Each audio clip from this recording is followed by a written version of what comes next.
Okay, good afternoon everyone. Diyos pa rin na hapon sa Endogabos mga tugang and welcome na naman po sa sarong simanang mag-iribahan kita sa programang Maray na Hapon with Father Butch Bombase, OP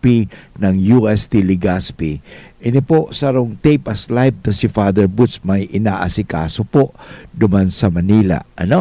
Kaya just the same, padagos bang kita gilaray sa paghatod po sa indo ng informasyon, inspirasyon asin bendisyon. Kumusta po sa indong weekend? Sana po kamo ay nakapag-enjoy. Ako po ay nag-enjoy kasi kaso ugma August 31 ay piyesta po diyan sa Tagas pagkaaga yaong kami duman at binabati ko pala si Father Dave Ramoso kasi talagang napagagayon ang simbahan diyan sa Tagas sa patron ni Ramon Donato magayon talaga kasi napa-aircon niya nga ni tabi ito kaya pag nagsimba ka mo dyan sa Tagas o sa San Ramon Nonato Tagas Daraga talagang air condition pag Domingo. And siyempre pag ordinary day tipid-tipid naman tayo sa kuryente pero malamig pa naman bako man mainiton saka bako natabi na maribok kasi dati maingay po open na open kasi po ang sa haranika ba sa kalsada iyan at gusto ko pong batiin si Father Dave dahil sa hindi lang po ang simbahan ay inirenovate pati ang rectory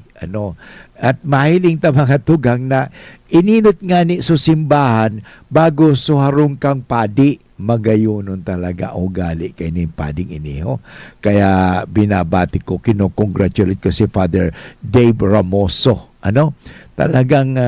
sabi nga pig-iinot muna ang simbahan bago ang sa iyang sadiri. Yan ang arugon ta mga tugang na leader. Bako so bayad muna bayad muna or bulsa muna kaysa yung bayan muna. Sa bayad muna, bulsa muna. Ang iba kasi bayad muna, bulsa muna. Sa iya simbahan muna, bayan muna bago ang sadiri. Kaya mga tugang mahiling ta mga tugang talagang sa kahigusan niya na paghagayon ang simbahan kang sa San Nonato sa Tagas at the same time ang kumbento kaya sabi nga dapat naman talaga bigyan ng disenteng maiistaran ang padi kasi siyempre it must also sabi nga ni equal naman sa dignity kasi kung pwede naman sa payag pero alam mo siyempre bigyan naman natin ng kaayusan sabi nga disenteng pamumuhay bagayudo talaga ang nagduman ako sa kaitong